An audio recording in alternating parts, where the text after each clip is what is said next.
Okay.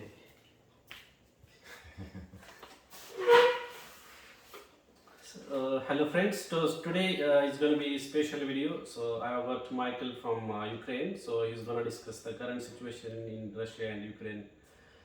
So Hi Michael, everyone. can you Yes. introduce yourself?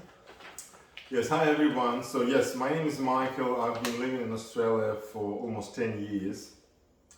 And I'm not a historian, I'm not a politician, I'm just a real Ukrainian who has his parents and relatives living back in Ukraine who are experiencing this kind of situation, what is happening between Ukraine and Russia. It's literally the war. It's not a special operation, whatever Putin and Russian military kind of people tell the rest of the world. It's literally a war, yeah. Yeah. And as like every war, it has some really bad cases. Like for instance, Mariupol today, it's experiencing enormous humanitarian catastrophic events. So that's a port city, right? Uh, Near the port, It's a southern part of Ukraine. near Crimea. No, not in Crimea. Not in Crimea. And it's a big industrial hub, I would say. Mm. It has more than 400,000 people. Okay. And what actually Russians doing now, they're completely destroying the infrastructure, not just military infrastructure, what they were targeting at the very beginning, but also all the schools, hospitals, buildings, because Ukraine, in all the big cities, Ukraine was designed as a part of USSR. So you have big blocks of units. Yeah. So and each block of units has at least 3 to 10, 12 entrances. So each floor is like usually from 5, 9 to 25-story buildings. So pretty much if you shoot into one building, you leave hundreds of families without anything, because that house or that building becomes unlivable. Yeah. And you need to demolish it. So in Mariupol now, it's horrible. It's like 400,000 people got trapped, and officially, for the time being, as of today, it's around 2,000 people have already died. Yeah, but unofficially, because before all the officials, Ukrainian officials, can get into the particular area and start discovering what actually happened. It can be thousands and thousands of people died already. Yeah. And it's just one example. So do you have any relatives right now who are Yes, so trapped in the Ukraine city? yes, my father he lives in Kiev, and I'm on the phone with him every day. Okay. And what he says, he became kind of an expert. He knows now where the airstrike comes. So he lives in a standalone house. Yeah. So which is kind of more or less safe, Is it like in the city CBD area? No. He lives just on the, because Kiev has, I can be wrong, 7 to 8 really big suburbs. Okay. So he lives on the edge of Kiev, so in one of the suburbs. I would say it's maybe southwestern part of Kiev. Okay. Yeah. So and yeah, I mean, and my brother and his family, they managed to escape to Germany. Okay. So they're like refugees in Germany. When did they leave Ukraine? They left Ukraine, I would say, a week and a half ago. Okay. So on this Wednesday, on the forthcoming Thursday, it will be 2 weeks. They started the journey, So because they were pretty much moving from Kiev to, whatever was petrol available, or whatever the road was available. So it took him more than 2 days to get to the border, Ukrainian border with Poland. Yeah. Then he crossed the border. So which is the route that they use? There are multiple routes to go from. Yes, of course, yeah. Ukraine, because he was from Kiev, and my wife's family, her sister, she was living in Kiev, so she moved from Kiev. It's, let's say, if you look at the map, Kiev, it's central north of Ukraine, very close to Belarus. That's why it's a big concern for me and for all the Ukrainians that Belarusian government indirectly involved in this conflict because they let Russian military troops to cross the border and they are kind of attacking Kiev because that's the shortest way. You know, if you approach from Russian border with Ukraine, it's like 850 kilometers you need to pass before you get into Kiev. But if you go from north, so it's like less than 200 kilometers from Belarus. So to like the evacuation that is happening, so through which route it is happening from Kiev to say? Look, that's the big question because as my brother was escaping, he was just driving his own car, you know, private car. Whatever humanitarian catastrophe happens on the south, is the government is trying to provide people with buses, you know, because the railway was damaged, so they can't use railway, and trains, so they're pretty much using buses. But so every time they have damaged like all the elevator. No, all the way. But in that, for instance, Mariupol, the railway is damaged, so the only way out is the road, you know. But every time they agree that they need to give the green corridor for people to escape, Russians start shooting that corridor. So it's been already like 4 or 5 times. People were trying to get on the buses, but they couldn't. A lot of Indian students were trapped. Like a lot of Indians go there to study medical because it is a bit cheaper as compared to India. But there were a lot of like 20,000 students. It's a massive number, I think. I graduated from international university, so we had students from all over the world, Middle East, India, you know, Greece. So okay. So what do you think? Like why he's attacking like Putin and? So let's start with like why he's attacking, and then we will see like when this war is going to end. So we know like brief history. Yes, the brief history. And, so in order for people to understand who is Putin, you know, I remember because I was an adult when he took the power from Boris Yeltsin. The Yeltsin was the president of Russia, the first president of Russia. And the Putin was chosen by Yeltsin, or let's say whatever, Yeltsin and his kind of surrounding team, you know, to nominate Putin as the prime minister. And that was kind of a hard time for Russia because they had a number of wars in Chechnya. It's kind of there is another because Chechnya wanted to become independent, you know. So the Putin was kind of a strong, powerful, not powerful, but a strong kind of mentally stable man who can lead Russia after Yeltsin kind of decides to step down and retire, pretty much, you know. And Putin, he used to work for KGB. He was pretty much, he spent most of his time, secret agency in Eastern Germany. So that's why he fluently speaks German. That's why I was a bit surprised when I saw some, you know, interviews between him and Angela Merkel when he doesn't speak German. It's ridiculous, you know, because he spent years in Germany. He's fluent in German, and he speaks German fluently, you know. He was even given a speech in the Bundestag, you know, the like years ago. You can find it on YouTube, you know. This Putin gives a speech in Bundestag in German. So that's why, I mean, his best years, you know, he spent when the USSR was a big country, you know, pretty much, you know, global player, etc. When it was, when USSR disappeared in 1991, pretty much the time when Ukraine became independent, Russia and Belarus, there were 3 republics, main republics who signed off the independence agreement, you know, so they pretty much, let's say, put a big, you know, end to the existence of USSR. And he mentioned many times that the disappearance of USSR, that was the biggest tragedy for him.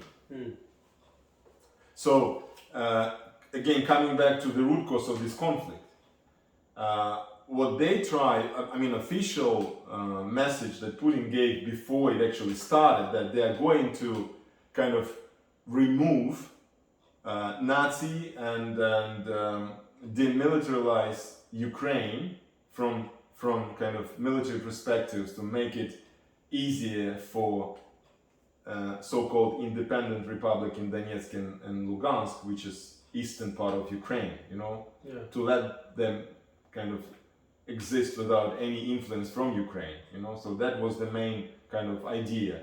We want to get rid of Nazi and... Yeah, but that is ridiculous, right? There is no Nazis there.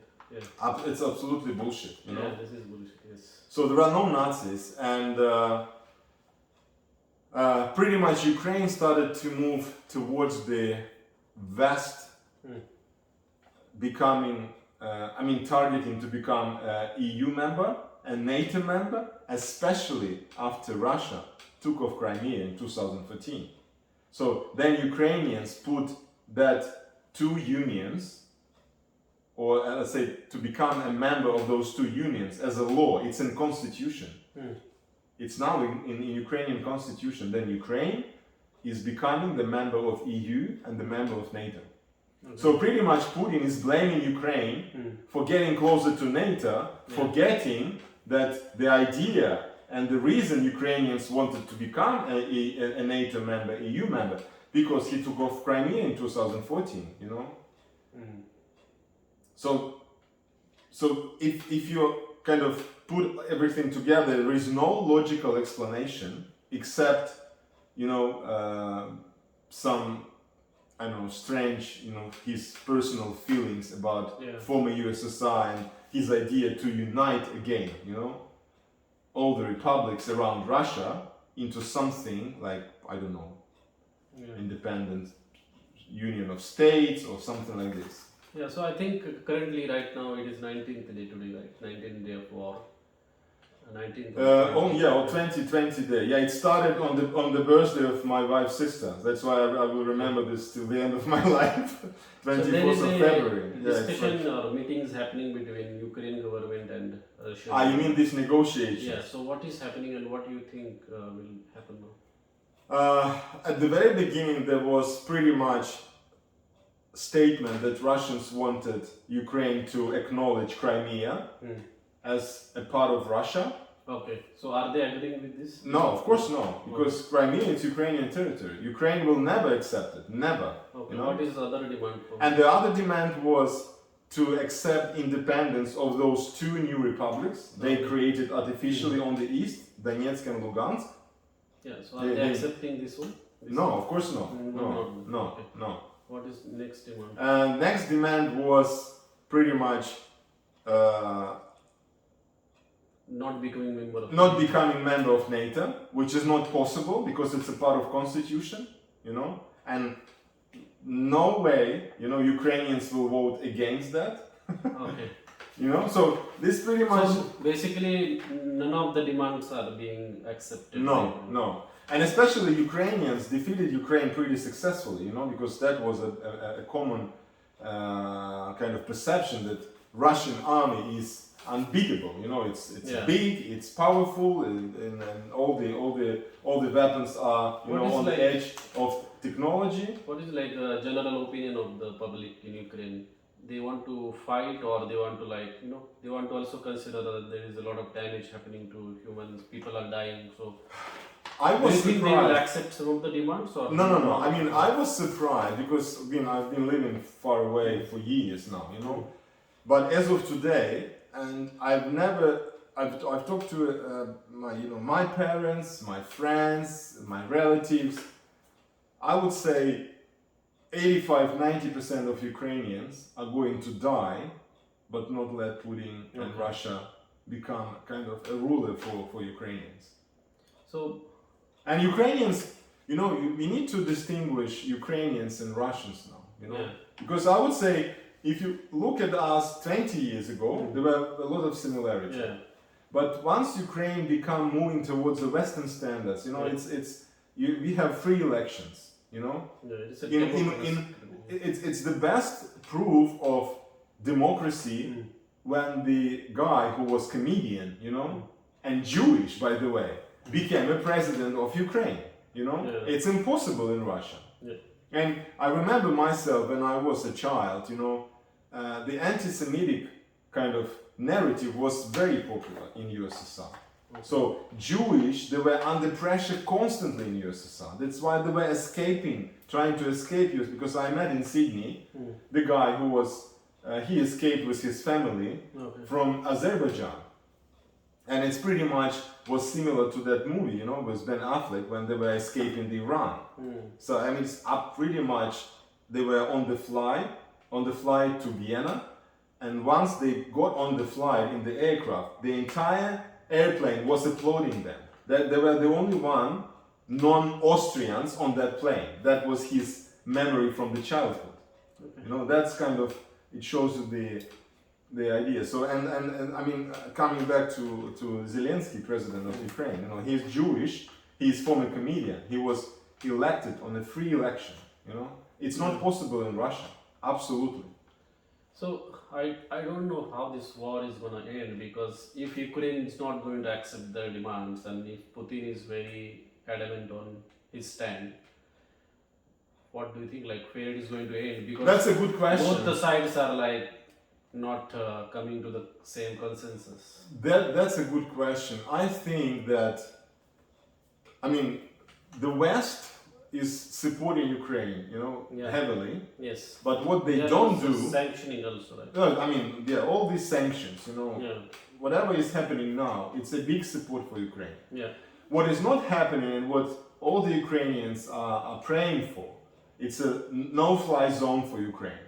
So pretty much equalize, you know, forces between military forces of Ukraine and military forces of Russia, you know, to stop this bombing, because they are literally airstriking, you know, civil infrastructure now in Ukraine, everywhere. So what is stopping them from like making it no-fly zone?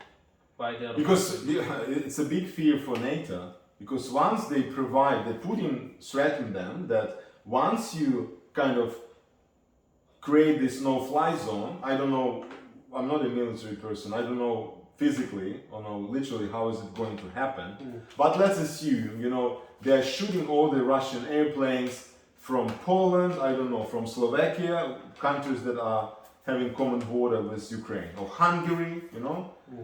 It's pretty much involving the entire NATO into the military conflict between Ukraine and Russia. So it becomes kind of global now. So I think that's the biggest fear of the Western world, not to let them to be dragged into that war. But it doesn't help Ukrainians, you know what I mean? If NATO comes into and starts fighting directly, then it becomes World War III. Yeah, absolutely. And you know, Putin will, I mean, he definitely won't be able to fight against kind of this, alliance, which is NATO.